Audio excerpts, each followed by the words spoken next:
그렇게 될 수밖에 없는 일 혹은 불행한 불길한 징조를 징크스라고 우리는 말합니다. 작년 의사들의 이야기를 드라마화한 드라마가 전국적으로 히트를 쳤습니다. 거기 보면 산부인과 레지던트가 그런 말을 하죠. 당직 서는 날 후배가 간식을 사오면 그날에는 반드시 응급 상황이 발생한다. 근데 그때 후배가 간식을 사옵니다. 그리고는 어김없이 그날 응급 상황이 발생해서 고생하는 그런 장면이 나옵니다. 이런 걸 우리는 징크스라고 합니다. 살면서 오래 반복되는 좋지 않은 일들을 우리 많이 만납니다. 그것이 주의하지 않으면 징크스화됩니다. 믿음 생활도 마찬가지죠. 믿음으로 행했는데 또 믿음으로 간구했는데 일이 되지 않을 때, 실패할 때 그것이 반복되면 우리도 모르게 우리 안에 불신의 징크스가 생겨버립니다. 이 일은 아무리 기도해도 안 되고 이 일은 하나님이 오셔도 안 된다. 그렇게 생각을 해버리고 더 이상 도전하려고 하지를 않습니다. 예를 든다면 저 사람은 하나님이 오셔도 안 바뀐다.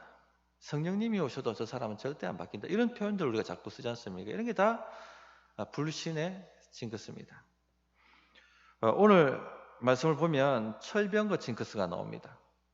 유다 백성들이 헤브론도 점령하고 드빌도 점령하고 또 블레셋의 도시들 가사, 에그론, 아스글론 이런 도시들, 요새들을 점령했습니다. 그런데 철병거가 나오면 이건 안 된다.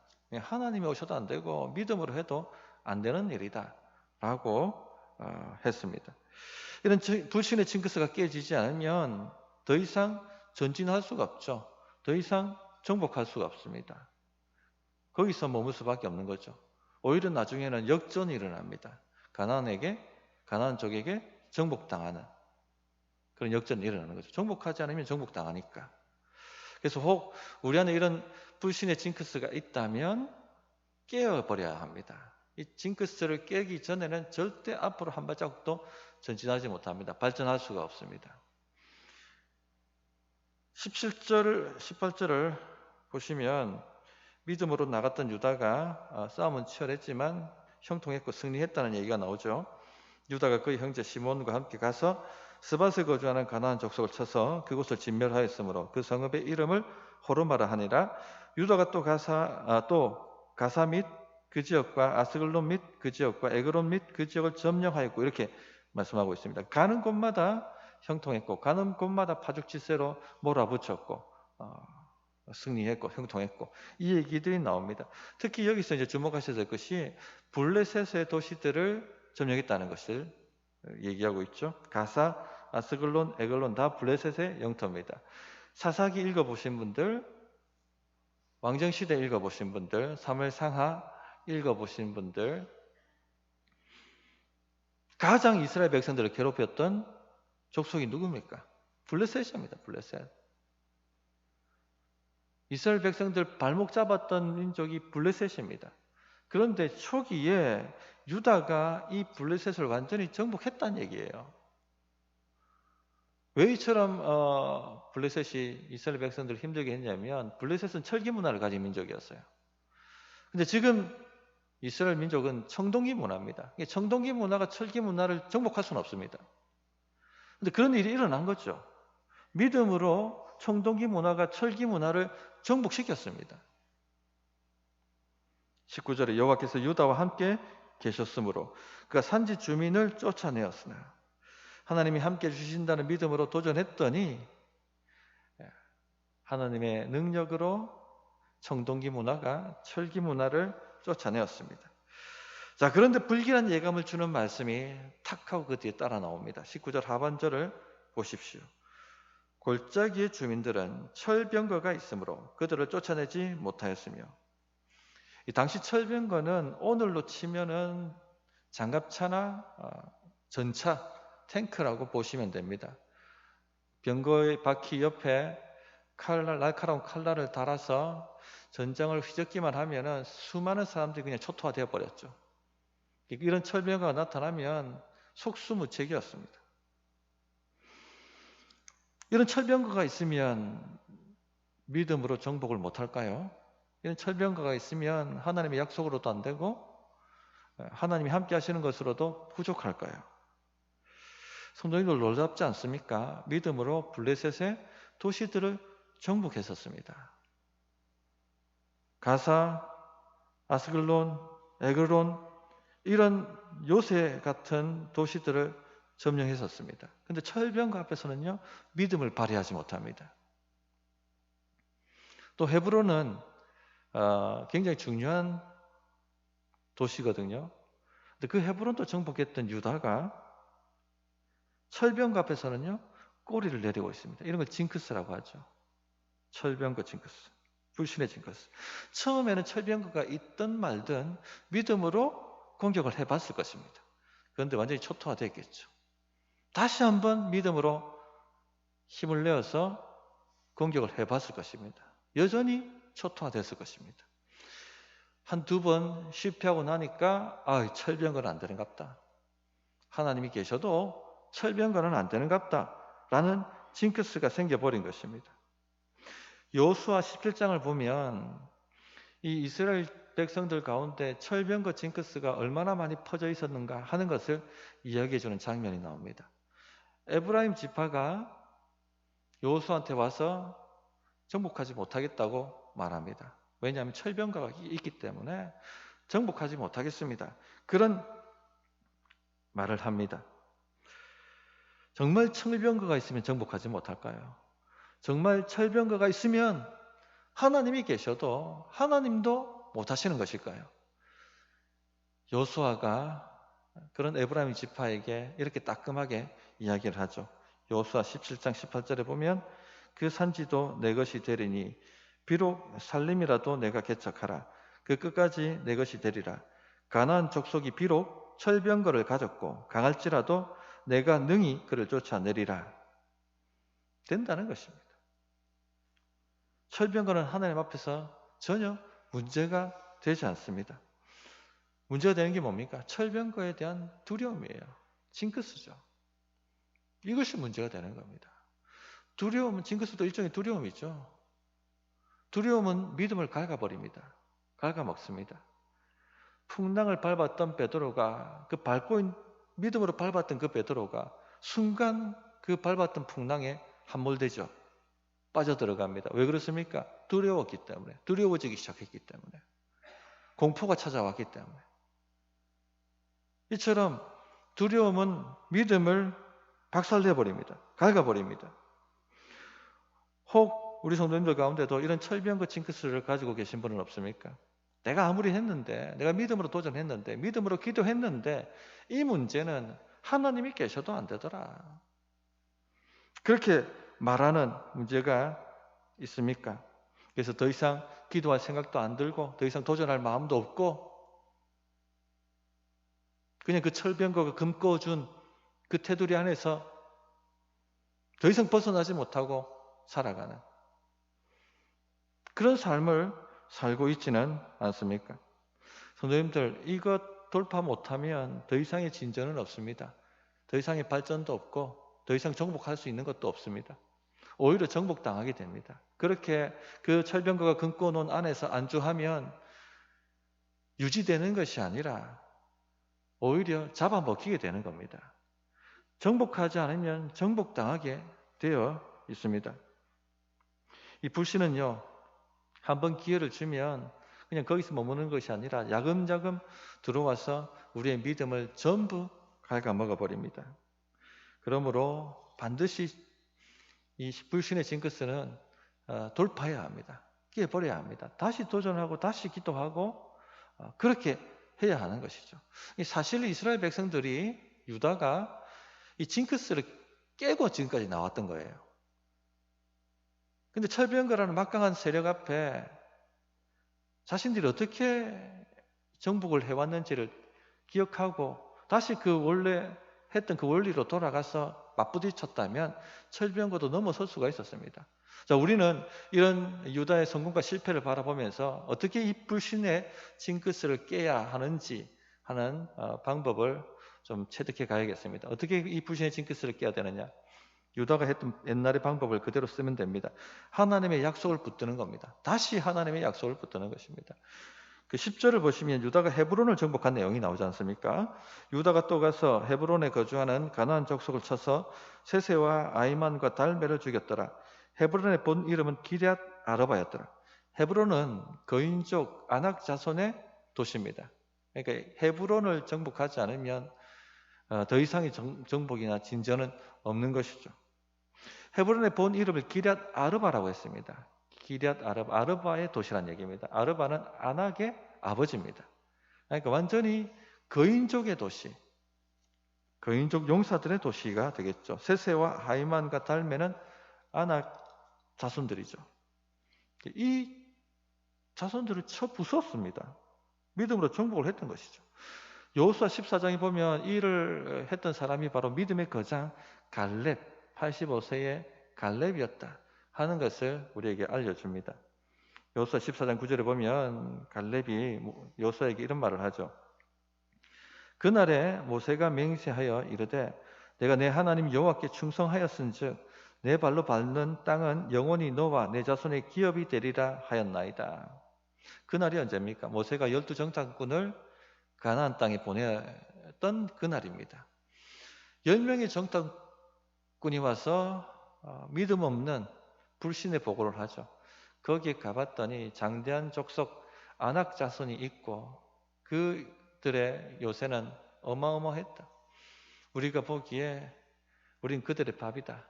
우리는 그들이 보기에 메뚜기와 같다. 이제 여기서 우리가 죽는다 하고 울고불고 난리를 쳤습니다. 그것이 전염되어서 모든 이스라엘 백성들이 이제 여기서 죽었다고, 우리가 헛고생했다고, 울고불고 하나님이 오셔도 안 된다고 난리를 쳤습니다. 근데 딱 2명, 여호수아와 갈렙이 믿음의 보고를 하죠. 거기에는 장대한 아낙 자손이 있습니다. 맞습니다. 그러나 하나님이 우리와 함께 하셨고 약속하셨기 때문에 오히려 그들이 우리의 밥이 될 것입니다. 믿음으로 밀어붙이십시다. 그렇게 이야기를 했습니다. 하나님께서 이 여호수아 갈렙의 믿음을 보셨고 그리고 갈렙에게는 약속해 주셨죠. 저 장대한 족속이 있는 헤브론을 네가 네 땅으로, 네 기업으로 줄 것이다. 너희 기업으로 주겠다. 반드시 너는 성공할 것이다. 그렇게 약속을 해주셨습니다. 갈렙은 이 약속을 기억하고 있었습니다. 이 하나님의 말씀을 붙들고 있었고 기억하고 있었던 것이죠. 그래서 여호수아에게 가서 하나님이 말씀하신 이 산지를 내게 달라고 요구합니다. 여호수아 14장 12절에 보면 그날에 여호와께서 말씀하신 이 산지를 지금 내게 주소서. 당신도 그날에 들으셨거니와 그곳에는 아낙 사람이 있고 그 성읍들은 크고 견고할지라도 여호와께서 나와 함께 하시면 내가 여호와께서 말씀하신 대로 그들을 쫓아내리이다. 갈렙은 40년 전 이스라엘 백성들이 고인족이 있으면 안 됩니다라고 벌벌 떨었던, 그리고 그때 처절하게 패배했던 그 헤브론을 점령했습니다. 하나마디로 불신의 징크스를 깬 것이죠. 어떻게 깼습니까? 약속의 말씀만 붙들었습니다. 하나님의 약속의 말씀만 붙들고 눈에 보이는 것 상관하지 않았습니다. 아낙 자손 거대한 족속입니다. 40년 전 이스라엘 백성들이 이 족속을 보고 다 떨었습니다. 보이는 것은 강력합니다. 거대한 거인족 용사들이 3m 이상 넘어가는 엄청난 덩치들이 때를 지어 덤벼든다고 생각해 보세요. 누가 마주 나갈 수 있겠습니까? 다 아마 겁에 질려 두려웠을 것입니다. 성도님들, 이런 골리앗처럼 우리를 두렵게 만들고 찍소리 못하게 만드는 그런 문제를 가지고 있진 않습니까? 철병거와 같이 하나님 오셔도 안 된다라고 말하는 그런 징크스를 가지고 있지 않습니까? 어떻게 깨버립니까? 이런 걸 돌파해야 되는데 약속의 말씀을 붙드는 겁니다. 다시 붙드는 겁니다. 갈렙이 했던 대로 하는 것이죠. 그날에 여호와께서 말씀하신 이 산지를 지금 내게 주소서. 말씀을 붙들었습니다. 말씀하신 이 산지를 내게 주십시오. 그곳에는 아낙 사람이 있고 그 상업들은 크고 견고할지라도 인정합니다. 안악자손이 있고 크고 견고하고 무섭다는 것 인정합니다. 나도 두렵다는 것 인정합니다. 그러나 여호와께서 나와 함께 하시면 내가 여호와께서 말씀하신 대로 그들을 쫓아내리이다. 말씀을 붙들었던 것이죠. 하나님의 약속을 되뇌었던 것입니다. 하나님의 말씀은요, 우리가 생각하는 것보다 능력이 있습니다. 눈에 보이는 것은 우리에게 엄청난 두려움을 주고 공포를 주지만 하나님의 말씀은 그것을 능가시켜 버립니다. 세상이 줄 수도 알 수도 없는 확신과 평강과 용기를 우리에게 줍니다. 하나님의 말씀을 붙들고 하나님의 말씀을 다시 되뇌일 때 보이는 것에 쫄지 않는 강력한 믿음을 일으켜줍니다. 그러므로 말씀 없이는요, 정복은 있을 수가 없습니다. 제가 자주 말씀드립니다만 늘 염려하고 걱정에 사로잡히고 전전긍긍하고 두려워하고 하시는 분들은 말씀 붙들고 있는 분들이 없어요. 집사님 붙들고 있는 말씀이 있습니까? 라고 물어보면 눈만 깜빡깜빡거립니다. 이 말씀을 붙들고 있지 않는데 어떻게 믿음이 일어납니까? 말씀을 붙들고 있지 않는데 어떻게 그 두려움을 정복할 만한 믿음이 일어납니까? 말씀을 붙들고 있지 않는데 어떻게 그 걱정과 염려를 일으키는 골리앗 같은 문제를 정복할 수가 있습니까?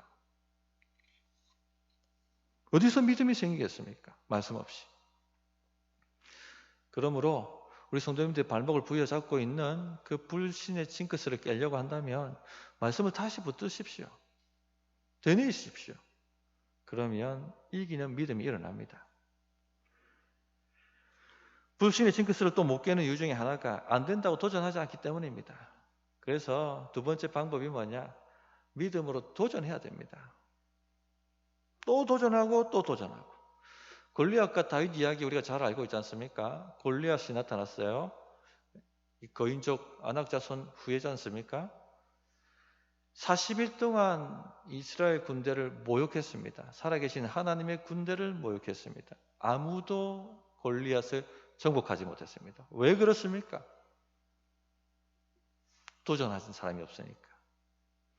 골리앗은 안 돼. 다른 건 다 돼도 골리앗이 나오면 이건 안 되는 거야. 하나님이 계셔도 골리앗은 못 무너뜨린다.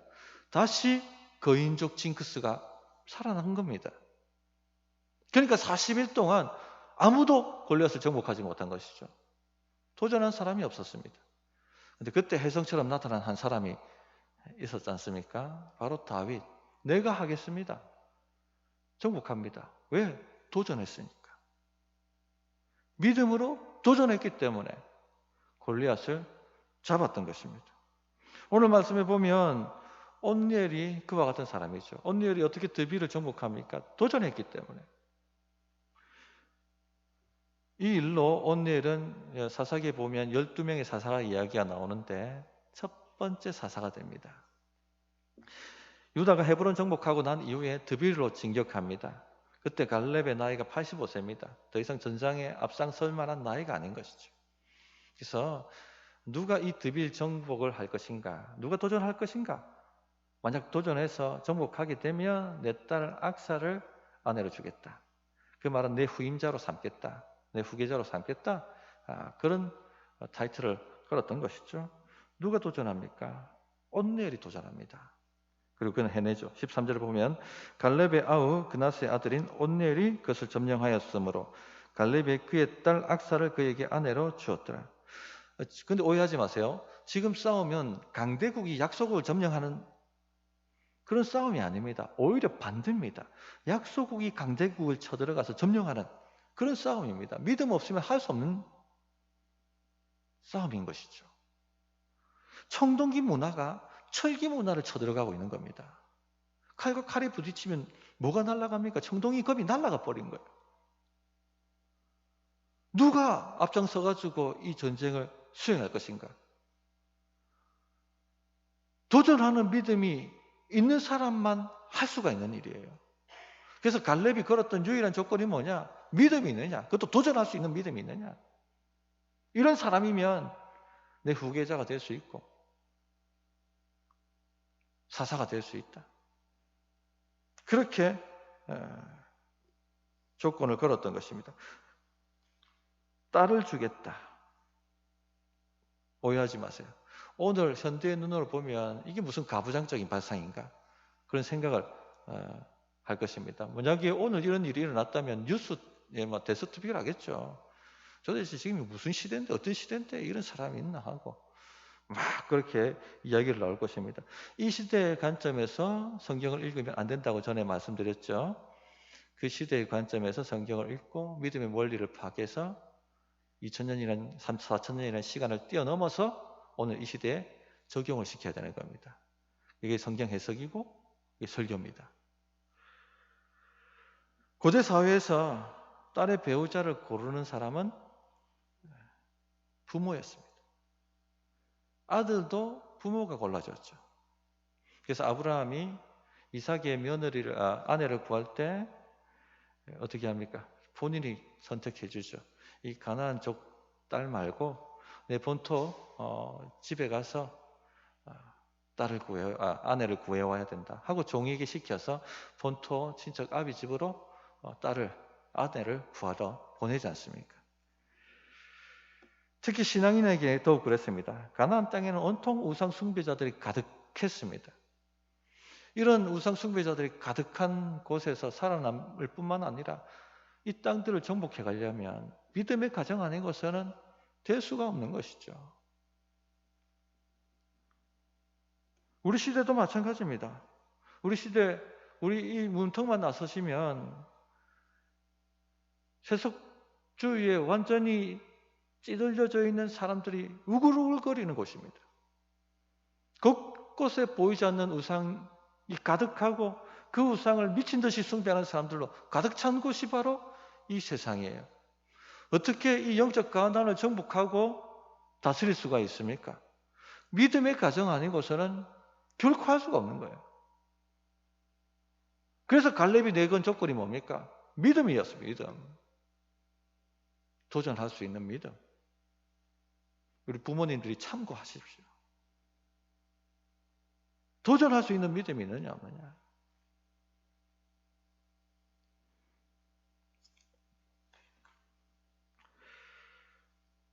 갈렙은 도전했습니다. 그리고 이루었죠. 악사도 보통 여인이 아니다 하는 것이 오늘 말씀을 보면 나와요. 악사도 도전하는 믿음의 사람이었습니다. 14절, 15절을 보시면 악사가 출가할 때에 그에게 청하여 자기 아버지에게 밭을 구하자 하고 나귀에서 내리매 갈렙이 묻되 내가 무엇을 원하느냐 하니 이르되 내게 복을 주소서 아버지께서 나를 남방으로 보내시니 샘물도 내게 주소서 하매 갈렙이 윗샘과 아랫샘을 그에게 주었더라. 이 악사가 온니엘에게 아버지한테 밭을 구하게 시킵니다. 그러자 남방 땅을 주죠. 그러자 악사가 거기에 만족하지 않고 나귀에서 내려서 엎드려 아버지께 직접 자기가 청을 합니다. 아버지, 저를 남방에 보내시는데 샘물을 주십시오. 저에게 복을 주십시오. 라고 청을 하죠. 이 남방 땅은, 유다 남방 땅은 사막 지역입니다. 샘이 반드시 필요합니다. 샘이 없으면 황무지예요. 근데 샘이 있으면 풍요의 땅으로 돌변합니다.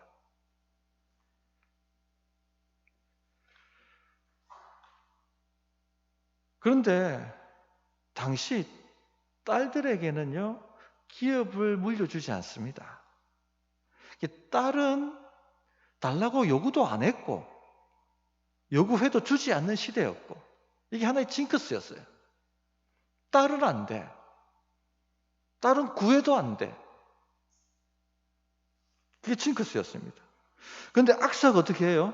이걸 깨고 나오는 거죠. 도전하고 있습니다. 성경이 굳이 왜 이 악사 이야기를 여기다 집어넣을까요?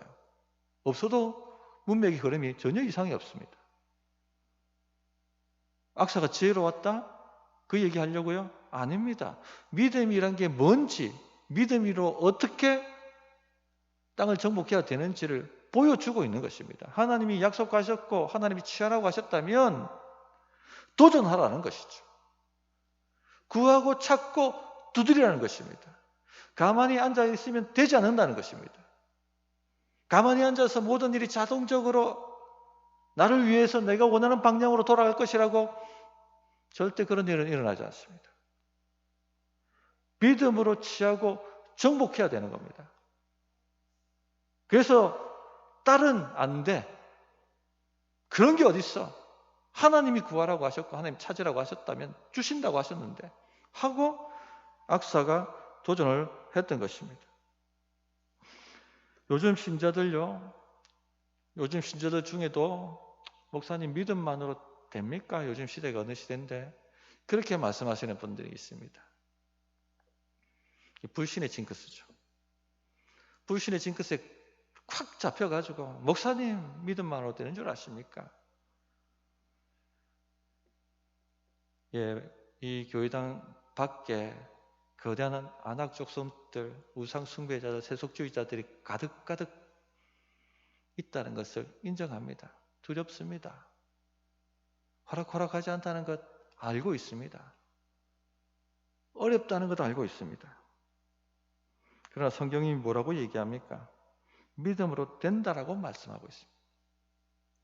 믿음으로 된다라고 말씀하고 있습니다. 온니엘의 시대도 만만치 않았습니다. 어쩌면 우리가 살아가는 이 시대보다 더 어려운 시대였어요. 가나안족들이 호시탐탐 노리고 있었지 않습니까? 틈만 주면 들어와서 정복하려고 하고 죽이려고 하고 이런 시대에서 먹고 살아남는다는 것이 어려웠습니다. 거기에 가정을 꾸리고 아이들을 키운다는 것도 어려운 일이었습니다. 신앙으로 키운다는 것도 어려운 일이었어요. 곳곳에 우상숭배자들인데. 그런데 어떻게 이 땅을 정복하고 살 수 있었습니까? 믿음이었죠, 믿음. 믿음으로 살면 된다는 것을 보여주고 있는 것입니다. 이 세상 살아가는 방법, 이 세상 정복하는 방법은 떡으로만 사는 게 아니고 하나님의 입에서 나오는 그 말씀으로 그 말씀을 믿고 도전할 때 된다는 것을 보여주는 것입니다. 온니엘을 보라고 말하고 있는 것이죠. 온니엘은 해냈다라고 말하고 있습니다. 드비를 정복했고 아내를 얻었고 가정을 이루었고 남방 땅과 윗셈과 아랫셈을 얻는 풍요를 얻는 그런 복을 받았다라고 말하고 있습니다. 성도님들 도전하십시오. 신자는요 안 된다란 말을 하지 말아야 됩니다. 하나님이 함께 하시면 됩니다라고 말할 수 있어야 됩니다. 불신의 징크스 누구나 하나쯤 갖고 있습니다. 목사님 믿음만으로 안 되라고 말합니다. 기도해도 안 되던데요 라고 말합니다. 이런 것이 징크스가 되어버리면 더 이상 전진은 없습니다. 반드시 깨고 넘어가야 됩니다. 어떻게 깰 수 있습니까? 다시 하나님 말씀을 붙잡으십시오. 말씀이 있어야 정복할 믿음이 생깁니다. 말씀을 붙잡아야지 이길 믿음이 올라옵니다. 하나님의 말씀은 강력합니다. 둘째는요, 도전하십시오. 가만히 앉아 있는다고 될 일이 아닙니다. 하나님이 다 알아서 해 주시겠지 하나님이 떠먹여 주시진 않아요. 내가 입을 열어야 됩니다. 그하고 자꾸 부르짖어야 됩니다. 시간이 흘러가면 자동적으로 이런 모든 부분들이 아름답게 되겠지. 그런 착각하지 마십시오. 그렇게 되지 않습니다. 오히려 빼앗깁니다. 그러므로 도전하십시오. 기회가 찾아온다면 붙잡으십시오. 그 기회를 분별하고 잡을 수 있는 영적 실력을 지금부터 기르십시오. 그래서 우리 성도님들이 약속의 땅 사명대로 다 정복하고 누리고 복받는 그런 인생 되기를 진실로 바랍니다. 어떻게 응답해야 될지 1분간 기도하겠습니다.